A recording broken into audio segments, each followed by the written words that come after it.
Hello guys, welcome back to YouTube channel. तो आप लोग कैसे हैं? आशा करती हूँ सब अच्छे हो गए। मैं भी बहुत मस्त हूँ और आज है कुछ स्पेशल डे, तो मैं बना रही हूँ कुछ स्पेशल। तो मैं यहाँ पे चना का दाल फ्राई कर रही थी। चना को मैंने पहले ही बॉयल करके रख दिया था प्रेशर कुकर में, और फिर मैं उसका मसाला तैयार कर रही थी। मैं मसाले में यहाँ पे ऐड कर रही थी जीरा पाउडर, काली मिर्च, और मैंने हींग दिया था फोरन में। उसके बाद मैं एक मसाला यूज़ करती हूँ जो कि सिर्फ स्कॉट में मिलता है, स्कॉट टेबल। तो मैं वहाँ से लेके आती हूँ। तो मैं वही मसाला भून रही थी यहाँ पे।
क्या हो गया?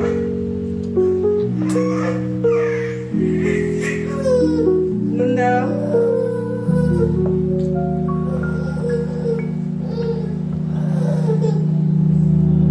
क्या हो गया बेटा? क्या हो गया?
मैं बना रही थी यहाँ पे सेवई। तो मैंने दूध को पहले ही बॉईल कर लिया था और उसमें सेवई डाला था, और मैं यहाँ पे ऐड कर रही थी उसमें ड्राई फ्रूट्स।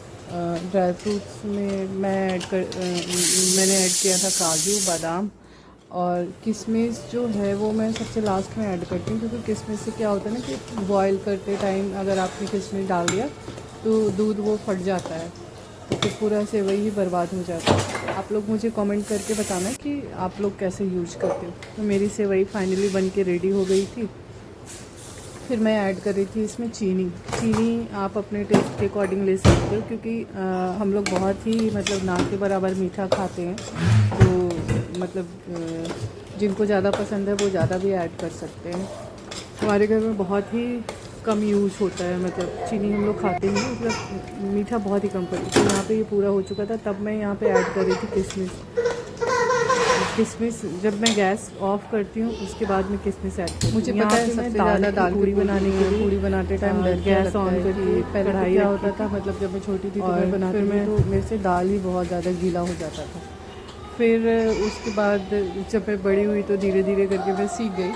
तो मेरे को सबसे ज़्यादा डर लगता है ना कि मेरे से वो मतलब जो स्टफिंग होता है ना वो फट ना जाए, तो मैं सबसे ज़्यादा इसीलिए परेशान हो रही थी। तो कढ़ाई गर्म हो चुका था और मैं यहाँ पे रिफाइंड ऑयल ऐड कर रही थी। एक्चुअली हम लोग चना तला ज़्यादा खाते नहीं हैं, क्योंकि मेरे से भी डाइजेस्ट नहीं होता और मेरे हस्बैंड से।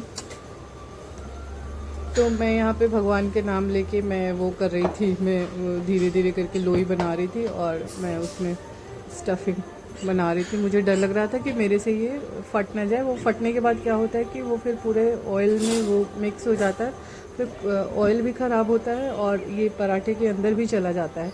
तो आप मतलब खा नहीं सकते हो उसको, मतलब इतना गंदा खाने में लगता है ना। और आप एक मतलब ये दाल की पूड़ी खा लो तो वो पूरा ही मतलब आप बीमार पड़ सकते हो, मतलब इतना ज़्यादा फटने के बाद उसमें ऑयल चला जाता है।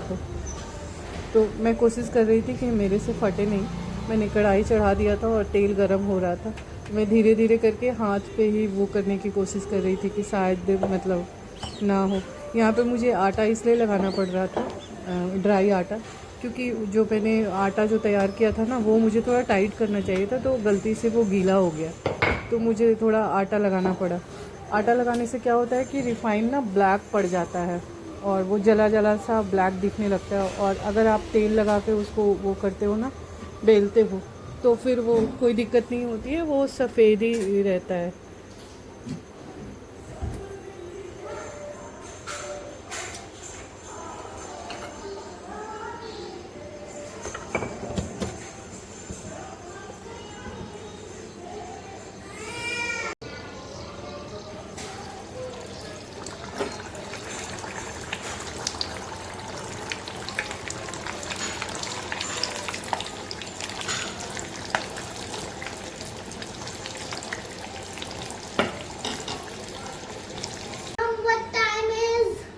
तो मेरा यहाँ पे सारा खाना बन के रेडी हो गया था। और क्योंकि आज मैंने क्यों बनाया था मैं बताना भूल गई थी। आज नाग पंचमी था, तो नाग पंचमी को मीठा खाया जाता है, तो इसलिए मैंने बनाया था। तो मैं अब जा रही थी भगवान को भोग लगाने के लिए, क्योंकि मैं उससे स्पेशल क्या मतलब मैं कोशिश करती हूँ कि कुछ भी बनाऊँ तो भगवान को भोग लगा के खाऊँ। एक्चुअली हम लोग अनियन गार्लिक मतलब लहसुन प्याज भी नहीं खाते हैं, तो हम लोग मोस्टली टाइम कृष्णा को भोग लगाना चाहते हैं, मतलब भोग लगा के ही खाते हैं।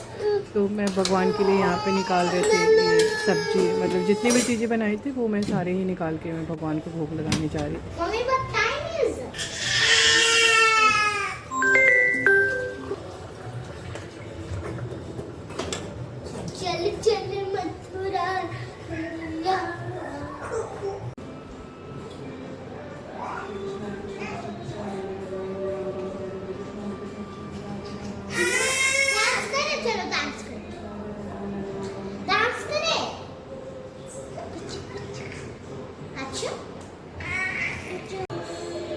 आज का ब्लॉग थोड़ा ज़्यादा ही लंबा हो गया है, तो मेरा ब्लॉग अगर पसंद आए तो प्लीज़ लाइक कमेंट और शेयर करना ना भूलें। अगर कुछ इम्प्रूवमेंट की ज़रूरत है तो भी आप कमेंट कीजिएगा प्लीज़। और आप लोग जहाँ से भी मेरे ब्लॉग देखते हैं प्लीज़ एक कमेंट ज़रूर कीजिए, ताकि मुझे मोटिवेशन बना रहे। मिलती हूँ आप नेक्स्ट ब्लॉग में। Bye bye, good night. जय प्रणाम करो भगवान को। बहुत देर से दूर है। आओ